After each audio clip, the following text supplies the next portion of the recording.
politics between its leaders. Tom Bateman, BBC News, Washington. And with me is Shehata from BBC Arabic. So that's what was going on in the United States, but there has been some sort of form of talks in Egypt at the moment.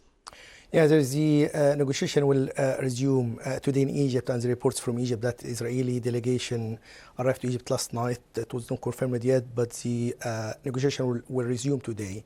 And Hamas issued a statement commenting on Mr. Netanyahu's speech in Congress, saying that he is not serious about reaching a ceasefire.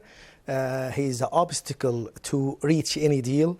Especially, he put some conditions like a total victory, and no one know what does it mean about total victory. In addition to that, he said after the defeat of Hamas, a new Gaza would emerge. So it's contradictory in itself. How can you negotiate with an entity you want to destroy and eliminate?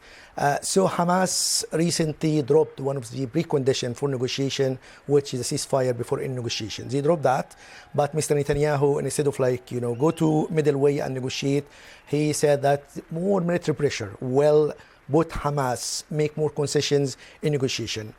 So he put more conditions, which is no return for people to the north, and he calls them militant. So how can everyone from the north was militant? In addition to that, there is no smuggling of weapons from the border between Egypt and Gaza. Egyptian denying there is any smuggling of weapons.